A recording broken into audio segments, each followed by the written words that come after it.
دوپہر تک یہاں رہنے کے بعد وہ تینوں یہاں سے چلے جاتے تھے۔ شام کے وقت ان میں سے کوئی بھی 2 افراد آتے تھے اور ہر چیز کا اچھی طرح سے جائزہ لینے کے بعد چراغ جلے دونوں لڑکیوں کو اس کے کمرے میں بند کر کے چلے جاتے تھے۔ پھر انہیں صبح کو ہی رہائی ملتی تھی۔ اس مکان کے باہر کیا ہے، فردوسی اور میمونہ کو اس کے بارے میں کچھ نہیں معلوم تھا۔ دوپہر کے بعد شام تک وہ دونوں اس مکان میں اکیلی ہوتی تھی اور انہوں نے بند دروازے کے ساتھ زور آزمائی کرنے کی کوشش کی تھی، لیکن لکڑی کے بہت مضبوط اور بھاری دروازے کو توڑنا ان کے بس میں نہیں تھا۔ مکان کی دیواریں بھی اتنی اونچی تھی کہ وہ انہیں پھلانگ کر باہر نہیں جا سکتی تھی۔ گھر میں کوئی ایسی چیز سیڑھی وغیرہ نہیں تھی جس کا سہارا لے کر وہ اوپر چڑھ سکیں۔ اس مکان کے باہر انہیں کبھی کوئی آواز نہیں سنائی دی اور وہ بالکل اندازہ نہیں کر سکتی تھی کہ یہ کوئی بستی ہے یا جنگل ہے۔ البتہ رات کو گیدڑوں، الوؤں اور بعض دیگر جنگلی جانوروں کی آوازیں سن کر یہ خیال پیدا ہوتا تھا کہ وہ جنگل سے زیادہ دور نہیں ہے۔ انہوں نے کئی بار دروازے کو اندر سے زور زور سے پیٹا تھا، چلا چلا کر آوازیں دی تھی، مدد کے لیے زور زور سے شور مچایا تھا، شاید باہر سے گزرنے والا کوئی شخص ان کی آواز سن لے اور انہیں اس عذاب سے چھٹکارا دلا دے۔ لیکن باہر بالکل سناٹا تھا، ایسا لگتا تھا جیسے اس مکان کے باہر کسی انسان کا وجود ہی نہ ہو۔ وہ گھنٹوں دروازے کے پاس کھڑی ہوئی دروازے سے کان لگائے رہتے اور باہر سے آنے والی کسی آواز کو سننے کی کوشش کرتے، لیکن باہر کی دنیا تو جیسے بالکل بے آواز ہو کر رہ گئی۔ میمونہ یہاں پہلے آئی تھی، اسے آئے ہوئے کوئی 10 دن گزرے تھے۔ اسے جب یہاں لایا گیا تھا اس مکان میں اس کے علاوہ اور کوئی دوسری لڑکی نہیں تھی۔ ان دنوں آمنہ 24 گھنٹے یہاں موجود رہتی تھی اور شاہ میاں اور فرید بھی آتے جاتے رہتے تھے۔ رات کو ان دونوں میں سے کوئی ایک یہاں ضرور رہتا تھا۔ میمونہ رات دن روتی رہتی تھی اور ان لوگوں سے التجا کرتی تھی کہ وہ اسے گھر جانے دیں، لیکن وہ لوگ تو جیسے سنتے ہی نہیں تھے۔ اس کے 3 دن کے بعد فردوسی کو وہاں لایا گیا اور پھر معاملات بدل گئے، اور اب فردوسی کے آنے کے 1 ہفتے کے بعد ماجدہ کو بھی وہاں لایا گیا تھا۔ یہ تینوں لڑکیاں مختلف جگہوں کی رہنے والی تھیں اور انہیں مختلف طریقوں سے پکڑا گیا تھا۔ میمونہ ایک چھوٹے سے قصبے نور گنج کی رہنے والی تھی۔ اس کا باپ قبضے کے اسکول میں ٹیچر تھا اور میمونہ خود بھی اسکول میں پڑھتی تھی۔ ایک روز اسکول سے واپس گھر آ رہی تھی کہ اچانک بہت تیز بارش شروع ہو گئی۔ میمونہ سڑک کے کنارے ایک پرانے چھپر کے نیچے کھڑی ہو گئی اور بارش کے ہلکے ہونے کے لیے انتظار کرنے لگی۔ اس کے پاس چھتری بھی نہیں تھی، وہ اکیلی تھی۔ اسی وقت ایک سائیکل رکشہ اس کے سامنے آ کر رکا۔ رکشہ کھینچنے والا برساتی اوڑے ہوئے تھا اور اس کی شکل صاف نظر نہیں آ رہی تھی۔ رکشے کے اندر ایک آدمی بیٹھا ہوا تھا۔ بیٹی، تم کہاں جاؤ گی؟ رکشے میں بیٹھے ہوئے شخص نے رکشے میں سے جھانکتے ہوئے کہا۔ تمہارا گھر کہاں ہے؟ میمونہ نے اس آدمی کو اپنے گھر کا پتہ بتا دیا۔ آ جاؤ میری بچی، آدمی نے پر محبت لہجے میں کہا۔ بارش تو ابھی نہیں رکے گی، میں تمہیں تمہارے گھر تک چھوڑ دوں گا۔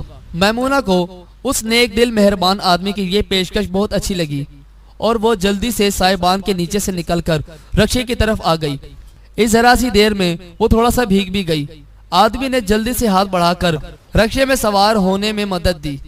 میمونہ بیٹھ گئی اور اس کے ساتھ ہی رکشہ وہاں سے چل پڑا۔ کس کی بیٹی ہو تم؟ میمونہ کے ساتھ بیٹھا ہوا آدمی اس سے نرم و شیریں لہجے میں گفتگو کرنے لگا۔ میمونہ نے اسے اپنے اور اپنے خاندان کے بارے میں بتایا۔ میمونہ 4تھی کلاس کی طلبہ تھی۔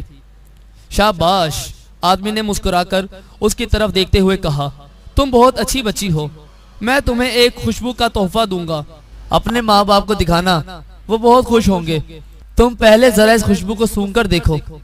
اس کے ساتھ ہی اس نے اپنی جیب میں سے ایک شیشی نکالی اور ساتھ ہی ایک رومال بھی۔ اس نے شیشی کو کھول کر اس میں موجود خوشبو رومال پر چھڑکی اور پھر فوراً ہی وہ رومال میمونہ کی ناک پر رکھ دیا۔ یہ کوئی اچھی خوشبو نہیں تھی۔ میمونہ کو یہ بہت بری لگی۔ وہ اس شخص کے ہاتھ کو ہٹا دینا چاہتی تھی، لیکن اسے اس کی مہلت ہی نہیں مل سکی۔ اس کا دماغ سن ہونے لگا اور پھر اس سے کچھ ہوش نہیں رہا۔ دوبارہ جب اسے ہوش آیا تو اس نے اپنے آپ کو اس کمرے میں فرش پر پڑے ہوئے پایا۔ آنکھ کھولتے ہی اس نے جو شکل دیکھی وہ اس کالی کلوٹی موٹی اور بدصورت عورت کی تھی۔ سب کچھ غائب ہو چکا تھا، وہ رکشہ، وہ آدمی، وہ ناگوار بو، میمونہ کا گھر، اس کا شہر، اس کے گھر والے، سب کچھ اچانک نہ جانے کہاں چلا گیا تھا۔ اور وہ اس اجنبی مکان میں اس اجنبی عورت کے ساتھ تھی۔ وہ شدید خوف اور وحشت کے عالم میں گریہ بازاری کر رہی تھی اور اپنے گھر جانا چاہتی تھی، لیکن اس کا گھر تو نہ جانے کہاں ہو گیا تھا۔ 3 دن بعد وہاں فردوسی بھی آ گئی۔ فردوسی جیسور کے قریب ایک گاؤں کی رہنے والی تھی۔ جیسور کھلنا کے قریب واقع تھا۔ فردوسی کا باپ کسان تھا اور اس کا زیادہ تر وقت کھیتوں میں گزرتا تھا۔ فردوسی اپنے بھائی نصیر کے ساتھ اس کے لیے دوپہر کا کھانا لے کر جاتی تھی۔ اس روز وہ اکیلی کھانا لے کر جا رہی تھی کیونکہ نصیر کو صبح سے بخار تھا۔ نصیر خود تو جانے کے لیے تیار تھا لیکن ماں نے اسے روک دیا تھا۔ اس نے نصیر کو کوئی دوا پلائی تھی اور اس سے کہا تھا کہ وہ آرام کرے۔ فردوسی اکیلے ہی باپ کے لیے کھانا لے کر کھیتوں کی طرف روانہ ہو گئی۔ وہ ابھی آدھے راستے میں ہی تھی کہ اسے ایک فقیر ملا جو اسے روک کر اس سے ایک قریبی گاؤں کا راستہ پوچھنے لگا۔ فردوسی کو وہ راستہ معلوم تھا، اس نے بتا دیا۔ فقیر اس سے بہت خوش ہوا اور اس نے اپنی جھولی میں سے ایک لڈو نکال کر فردوسی کو دیا۔ یہ فقیر کا تحفہ ہے بچی، فقیر نے مسکرا کر کہا، اسے کھا لو، ایسا لڈو تمہیں دنیا میں کہیں نہیں ملے گا۔ فردوسی نے فقیر کا دیا ہوا لڈو کھا لیا اور اس کے ساتھ ہی اسے بڑے زور کا چکر آنے لگا۔ اس نے اپنے سر کو دونوں ہاتھوں سے پکڑ لیا، اسے ایسا لگ رہا تھا کہ وہ گر پڑے گی۔ آخری بات جو فردوسی کو یاد تھی وہ یہ تھی کہ قریب ہی ایک درخت کے پیچھے سے ایک آدمی نکل کر اس کی طرف بڑھ رہا تھا۔ فردوسی کو جب دوبارہ ہوش آیا تو اس نے اپنے آپ کو اس اجنبی پر اسرار مکان میں پایا۔ وہاں اسی جیسی ایک اور ستم رسیدہ لڑکی میمونہ پہلے سے موجود تھی۔ فردوسی اور میمونہ کو اس مکان کے باہر کی دنیا کے بارے میں کچھ معلوم تھا، نہ ان تینوں افراد کے بارے میں جنہوں نے انہیں یہاں قید کر رکھا تھا۔ انہیں بس ان تینوں افرادوں کے نام معلوم تھے۔ دونوں لڑکیوں کو بالکل نہیں معلوم تھا کہ انہیں کیوں پکڑ کر قید کیا گیا ہے اور ان کے ساتھ کیا کیا جانے والا ہے۔ وہ زیادہ تر وقت روتی رہتی تھی، گر گڑا کر ان لوگوں سے پوچھتی تھی کہ ان کے ساتھ ایسا کیوں کیا جا رہا ہے اور انہیں ان کے گھروں سے کیوں الگ کر دیا گیا ہے، لیکن انہیں اپنے سوالوں کا جواب فراہم نہیں کیا جاتا تھا۔ ایک مستقل بے یقینی کی کیفیت تھی جس سے وہ دو چار تھیں، اور اب ان کے ساتھ ایک اور لڑکی بھی شامل ہو گئی تھی۔ ماجدہ کا دل ڈوبا جا رہا تھا۔ میمونہ 10 دن سے یہاں تھی، فردوسی 1 ہفتے سے تھی اور وہ خود گزشتہ شب یہاں آئی تھی۔ اس کا مطلب تھا کہ یہاں سے رہائی کے کوئی اثار نہیں۔ یہ لوگ ان تینوں کے ساتھ معلوم نہیں کیا کرنا چاہتے تھے۔ آگے تو اندھیروں کے علاوہ اور کچھ نظر نہیں آ رہا تھا۔ رات گزر چکی تھی، 2/3 کے قریب دن گزر چکا تھا، اور یہ سارا وقت تھا جو ماجدہ نے اپنی زندگی میں پہلی بار اپنے گھر والوں کے بغیر گزارا تھا، اور یہ سارا وقت وہ تھا جو اس کے گھر والوں نے اور ہاشم نے اس کے بغیر ایک مکمل بے خبری کے عالم میں گزارا ہوگا۔ ہائے ہاشم کا کیا حال ہوگا، وہ نہ جانے کس وقت کھلنا سے مادھو پور واپس آیا ہوگا، اکیلا تنہا برباد حالت میں۔ اس نے اماں اور بابا کو اس کے بارے میں کیا بتایا ہوگا، قیامت کی وہ رات کس طرح گزری ہوگی اور قیامت کا یہ دن کس طرح گزر رہا ہوگا۔ گزشتہ روز ہاشم کے ساتھ دیکھی ہوئی فلم کا آخری سین بار بار رنگ بدل کر نظروں کے سامنے ابھرتا تھا۔ دیوداس اور پاروتی آسمان سے ٹوٹے ہوئے ستاروں کی طرح ایک دوسرے سے بچھڑ کر نہ جانے کہاں گم ہو گئے تھے۔ دیوداس نے پارو کے شوہر کی حویلی کے باہر جان دے دی تھی اور پارو کو اس کی لاش دیکھنے تک کا موقع نہیں ملا تھا۔ تو پھر پارو کا کیا ہوا تھا؟ پارو کا کیا ہوا تھا؟ پارو کا کیا ہوگا؟ ماجدہ ایک دم سسکیاں لے لے کر رونے لگی۔ ہاشم دیوداس کی شکل میں اس کی نظروں کے سامنے آ کر کھڑا ہو گیا تھا، اور وہ خود پارو کی طرح ایک بند مکان میں ادھر سے ادھر دیوانہ وار بھاگ رہی تھی اور باہر نکلنے کا کوئی راستہ نہیں مل رہا تھا۔ ماجدہ کے رونے پر کسی نے اس کو تسلی دینے کی کوشش نہیں کی۔ وہاں تسلی دینے والا کوئی نہیں تھا۔ جو دونوں لڑکیاں وہاں موجود تھیں وہ اسی کی طرح حالات کا شکار تھیں۔ دونوں لڑکیوں نے ماجدہ کو بتایا کہ انہوں نے یہاں سے بھاگنے کے تمام امکانات کا جائزہ لیا تھا، لیکن انہیں بند کرنے والوں نے ایسا کوئی امکان کھلا نہیں چھوڑا تھا۔ دن ڈھل گیا، شام ہو گئی۔ تینوں لڑکیوں نے دوپہر کا کھانا کھا لیا تھا۔ ماجدہ کے حلق سے تو نوالا بھی نہیں اتر رہا تھا، لیکن میمونہ اور فردوسی کے اصرار پر اس نے تھوڑا بہت کھا لیا۔ ہمیں زندہ رہنا ہے ماجدہ، فردوسی نے اس سے کہا، آگے نہ جانے کیا حالات پیش آئیں۔ ہم کچھ نہیں جانتے، لیکن ہمیں اپنے آپ کو کمزور نہیں کرنا چاہیے۔ یہ لوگ ہمیں کھانے کو دے تو رہے ہیں، تو پھر ہمیں اپنے آپ کو زندہ رکھنے کے لیے ٹھیک سے کھانا چاہیے۔ کیا معلوم کب ہمیں کوئی موقع مل جائے، تب ہمیں طاقت کی ضرورت ہوگی۔ فردوسی کی بات ماجدہ کی سمجھ میں پوری طرح سے آ گئی، لیکن اس کا جی کچھ بھی کھانے کو نہیں چاہ رہا تھا۔ کیا ہاشم کا جی کچھ کھانے کو چاہ رہا ہوگا؟ اس کے دماغ میں بار بار سوال اٹھ رہا تھا۔ کیا اماں اور ابا کا دل کچھ کھانے کے لیے چاہ رہا ہوگا؟ شام ہو گئی، اب ذرا دیر میں اندھیرا ہونے والا تھا۔ اسی وقت دروازے پر ایک بار پھر آہٹ سنائی دی اور پھر دروازہ کھل گیا۔ اندر آنے والے امینہ اور شاہ میاں تھے۔ فرید اس وقت ان کے ساتھ نہیں تھا۔ انہوں نے گھر کے اندر داخل ہوتے ہی دروازے کو اندر سے بند کر کے تالا لگا دیا۔ چابی شاہ میاں نے اپنی جیب میں رکھ لی۔ ماجدہ کو اب یاد آیا کہ صبح کو بھی اس نے دروازے میں اندر سے تالا لگا ہوا دیکھا تھا۔ اس بات کا کوئی امکان نہیں تھا کہ کوئی لڑکی موقع پا کر دروازہ کھول کر باہر نکل جائے۔ چلو کھانا کھا لو، امینہ نے لڑکیوں کو حکم دیا اور باورچی خانے کی طرف اشارہ کیا۔ وہ تینوں آہستہ آہستہ باورچی خانے کی طرف چل پڑی۔ امینہ ان کے سر پر سوار تھی۔ دوپہر کا بچا ہوا کھانا موجود تھا۔ امینہ کے حکم پر چولہا جلا کر اسے گرم کیا گیا اور پھر ان تینوں لڑکیوں نے سر جھکا کر خاموشی سے کھانا کھا لیا۔ کچھ دیر کے بعد انہیں کمرے میں پہنچا دیا گیا۔ عورت نے اپنے ہاتھ سے لالٹین جلائی۔ اب خاصا اندھیرا پھیل چکا تھا۔ کمرے میں روشنی کی ضرورت تھی، لیکن امینہ نے لالٹین کی لو اتنی دھیمی رکھی تھی کہ اجالا تقریباً نہ ہونے کے برابر تھا۔ بس اب آرام کرو، امینہ نے لڑکیوں سے کہا۔ شاہ میاں بھی وہی کمرے میں آ کر کھڑا ہو گیا تھا۔ ہمیں گھر جانے دو امینہ چاچی، ماجدہ نے ایک بار پھر رقت آمیز لہجے میں امینہ سے التجا کی۔ ہمارے گھر والے ہمارے لیے بہت پریشان ہوں گے، مگر تم زندہ تو ہو، امینہ نے عجیب و غریب جواب دیا۔ تمہارے گھر والے چاہے یہ بات جانے یا نہ جانے، مگر تم زندہ تو ہو۔ گھر والوں سے ملنے کا وقت بھی آ جائے گا، ابھی صبر کرو۔ اس کے بعد امینہ اور شاہ میاں کمرے سے باہر نکل گئے اور دروازے کو باہر سے بند کر دیا گیا۔ قید خانے میں ماجدہ کی دوسری رات شروع ہو چکی تھی اور گزشتہ رات کا کچھ حصہ اور ایک پورا دن یہاں گزارنے کے بعد وہ کسی حد تک اس فضا سے مانوس ہو گئی تھی۔ دل کچھ ٹھہر سا گیا تھا۔ اتنا تو معلوم ہو گیا تھا کہ وہ اور دوسری دونوں لڑکیاں کچھ نامعلوم لوگوں کی قید میں ہیں۔ تینوں بہت دیر تک باتیں کرتی رہیں اور اپنے اپنے حالات سے ایک دوسرے کو واقف کرتی رہیں۔ بیچ بیچ میں سسکیوں اور ہچکیوں کی آوازیں بھی گونجتی رہیں۔ ہاشم کے لیے بے خبری کی دوسری رات شروع ہو چکی تھی۔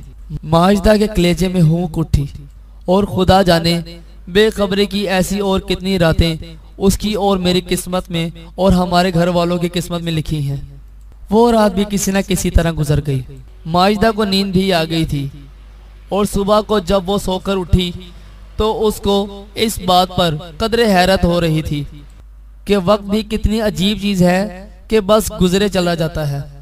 اس بات سے بالکل بے خبر، بے پرواہ اور بے نیاز کہ لوگوں کے ساتھ کیا کچھ ہو رہا ہے اور کیسے کیسے ہولناک صدمے انسانوں کو کھائے جا رہے ہیں۔ اس 9 سالہ بچی کو اپنی زندگی کے سب سے پہلے شدید صدمے سے دوچار ہونا پڑ رہا تھا اور وہ ایک خوفناک تجربے کی آگ میں جل رہی تھی۔ دوستو، ہمارے channel F S Urdu story کو سبسکرائب کریں اور بیل نوٹیفیکیشن کو آن کریں تاکہ ہماری تازہ اپڈیٹ آپ تک پہنچتی رہے۔ اگر آپ کو ہماری ویڈیو پسند آئے تو اسے لائک کریں، کمنٹ کریں اور اپنے دوستوں میں شیئر کریں۔ شکریہ۔ چوتھے روز بھی سب کچھ معمول کے مطابق ہی رہا اور شام کے وقت امینہ کے ساتھ فرید آ گیا۔ لڑکیوں کو کھانا کھلانے کے بعد روز کی طرح کمرے میں بند کر دیا گیا۔ وہ تینوں بہت دیر تک جاگتی رہیں اور باتیں کرتی رہیں اور پھر سو گئیں۔ رات کا نہ جانے کون سا وقت تھا جب آوازیں سن کر ماجدہ کی آنکھ کھل گئی۔ کمرے میں لالٹین کی لو اونچی کر دی گئی تھی جس کی وجہ سے روشنی تیز ہو گئی تھی۔ امینہ کمرے میں موجود تھی۔ مومنہ جاگ چکی تھی اور آمنہ فردوسی کو جگا رہی تھی۔ فردوسی سے پہلے ہی ماجدہ جاگ گئی تھی۔